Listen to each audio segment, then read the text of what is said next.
नरेंद्र मोदी की cult of personality, कैसे इनके इतने सारे फेलियर्स के बाद भी लोगों को इमोशनली मैनिपुलेट किया जाता है कि लोग इन्हें भगवान मान बैठे।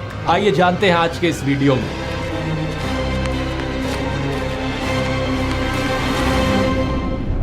जून 2013 की बात है दोस्तों। राइटर नीलांजन मुखोपाध्याय ने एक किताब लिखी नरेंद्र मोदी के ऊपर। ये एक बायोग्राफी थी। इस किताब में लिखा गया कि कैसे नरेंद्र मोदी जब 6 साल के थे, वडनगर रेलवे स्टेशन पर गुजरात में वो चाय बेचा करते थे। ये चाय बेचने वाला किस्सा तभी से लेकर नरेंद्र मोदी की संघर्ष की कहानी का ये एक मेजर टॉकिंग पॉइंट रहा है। 2015 में जब टाइम मैगजीन ने प्रधानमंत्री मोदी का इंटरव्यू लिया तो उन्होंने बताया कि कैसे वो एक बहुत गरीब परिवार से आते थे, कैसे बचपन में वो चाय बेचा करते थे रेलवे स्टेशन पर। इनकी एग्जैक्ट लाइनें सुनिए। मैं पॉवर्टी में पैदा हुआ हूं, बचपन में मेरा पूरा बचपन पॉवर्टी में बीता है। मेरे लिए पॉवर्टी एक तरीके की पहली इंस्पिरेशन थी मेरी जिंदगी में। लेकिन कितनी सच्चाई है इन बातों में, बहुत से लोगों ने टाइम टू टाइम सवाल उठाए हैं। जैसे कि नरेंद्र मोदी के बचपन की ये फोटो देखिए। वे 1950 यानी 1950 में पैदा हुए थे। क्या उस समय किसी गरीब परिवार में पैदा हुए बच्चे के पास ऐसे कपड़े होंगे? जरा खुद ही सोचकर देखिए। सूट तक पहन रखे हैं इन्होंने अपनी बचपन की फोटोज में। मैं खुद 1994 में एक मिडिल क्लास फैमिली में पैदा हुआ हूं, लेकिन मेरी तो बचपन की ऐसी कोई फोटो नहीं मिलेगी आपको जिसमें मैंने कोई सूट पहन रखा हो। और नरेंद्र मोदी अपने आप को गरीब ही नहीं, बहुत गरीब परिवार का बताते हैं। इंडिया टुडे ने इनकी पुराने घर की एक फोटो पब्लिश करी थी। स्क्रीन पर देखिए। बहुत बड़ा घर नहीं है, लेकिन क्या आपको ये 1950s के किसी बहुत गरीब परिवार का घर दिखता है? परिवार में नरेंद्र मोदी के 5 भाई और 1 बहन है। 2 साल पहले नरेंद्र मोदी के छोटे भाई प्रहलाद मोदी ने कहा था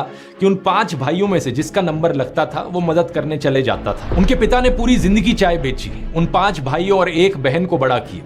इसलिए नरेंद्र मोदी को चाय बेचने वाले का बेटा कहना चाहिए। ये पत्रकारों की गलती है। सब भाइयों ने चाय बेची है, मेरे पिता ने पूरी जिंदगी चाय बेची, पूरी जिंदगी। इसीलिए कहा जाए तो चाय बेचने वाले का बेटा कहना चाहिए, चाय बेचने वाला नहीं कहना चाहिए। ये पत्रकारों की गलती है।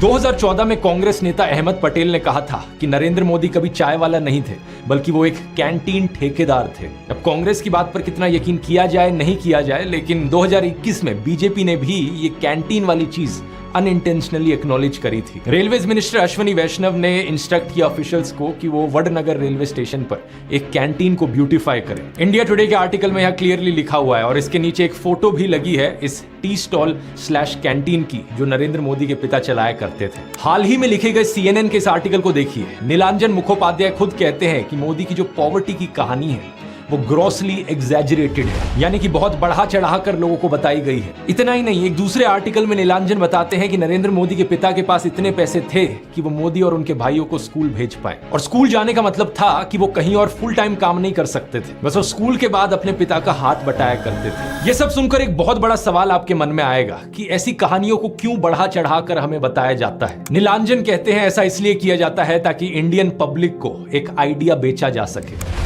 मित्रों, मैं बचपन में रेल के डिब्बे में चाय बेचता था और आज आपके सामने खड़ा हूं। कोई भी इंसान अगर समझदारी से सोचे तो वो जानता है कि इस बात से फर्क नहीं पड़ता। एक अच्छा नेता गरीब परिवार से भी आ सकता है और अमीर खानदान से भी आ सकता है। और